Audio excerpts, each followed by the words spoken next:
Hello, welcome to this presentation on the geometrical construction of pelvic incidence, pelvic tilt and sacral slope. This is Dr. G Narenthiran.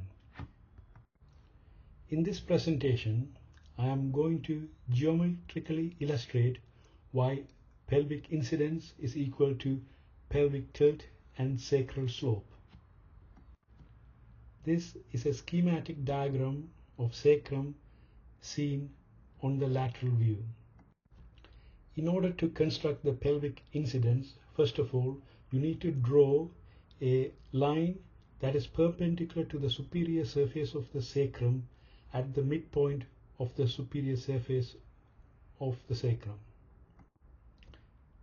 Then you need to identify the femoral head.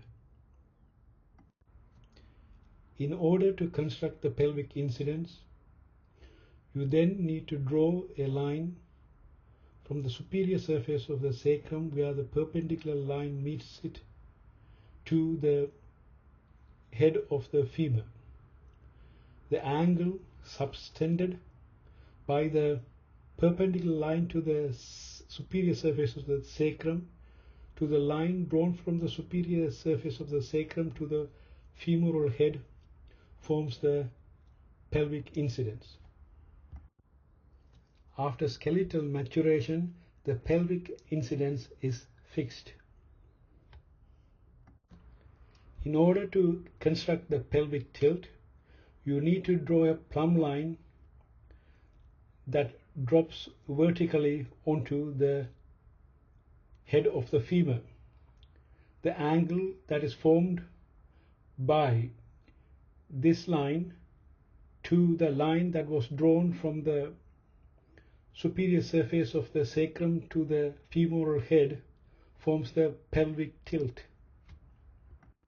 In order to construct the sacral slope, you need to draw a horizontal line, and the angle that is formed by the line of the superior surface of the sacrum to this horizontal line is the sacral slope. If you move the horizontal line to pass through the middle of the superior surface of the sacrum, then the angle formed between this line and the superior surface of the sacrum still is the sacral slope. In this slide, you are seeing 4 lines and 4 angles. The first line is the horizontal line. Second line is the perpendicular line to the superior surface of the sacrum. The third line is the line that runs from the middle of the superior surface of the sacrum to the femoral head. And the fourth line is the plumb line that drops vertically onto the femoral head. The 4 angles are the sacral slope, that is between the superior surface of the sacrum to the horizontal line. The second angle is the 90-degree angle between the superior surface of the sacrum and the perpendicular line that was drawn to the superior surface of the sacrum. The third line is the pelvic incidence, that is between the perpendicular line that was drawn to the middle of the superior surface of the sacrum to the line that goes from the superior surface of the sacrum to the femoral head. And the fourth angle is the pelvic tilt, which is drawn from the middle of the superior surface of the sacrum to the femoral head and between the plumb line that had dropped vertically to the femoral head. If we carefully look at this slide, we can first of all identify the sacral slope, which is S. That's the angle subtended between the superior surface of the sacrum to the horizontal line. The next angle that we see, I have marked it as 90 degrees minus S. This is because the perpendicular line to the superior surface of the sacrum is obviously 90 degrees. And if you take the sacral slope out of it, then the angle between the horizontal line and the perpendicular line to the superior surface of the sacrum is 90 degrees minus S. If we now draw a plumb line from the middle of the superior surface of the sacrum vertically down, then the angle formed between this line and the horizontal line is 90 degrees. But as we have already seen that the angle formed between the horizontal line and the perpendicular line to the superior surface of the sacrum is 90 degrees minus the sacral slope, that is S. So then the angle formed between the perpendicular line to the superior surface of the sacrum to the plumb line that is dropped from the center of the superior surface of the sacrum is S.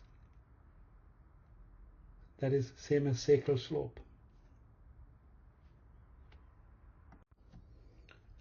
Now, the angle that is formed between the plumb line that was dropped from the middle of the superior surface of the sacrum to sacrum with the line that was drawn from the middle of the superior surface of the sacrum to the femoral head is same as pelvic tilt by the laws of parallel lines.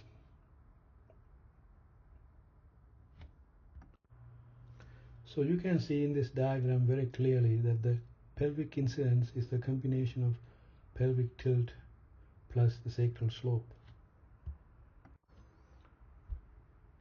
Pelvic incidence is an important measure. Those with larger pelvic incidence tend to have a larger lumbar lordosis, and those with smaller pelvic incidence tend to have a lesser lumbar lordosis. When you are fixing or correcting the lumbar spine, you want to aim the lumbar lordosis to be 10 degrees plus or minus the pelvic incidence. This is for sagittal balance, and it's thought that if the lumbar lordosis is beyond this limit, then the patient can still have back pain regardless of a otherwise technically excellent surgery. Thank you for your kind attention, and should you have any questions, please do not hesitate to contact me at gnarenthiran@hotmail.com. Thank you, and wishing you a great day. Bye for now.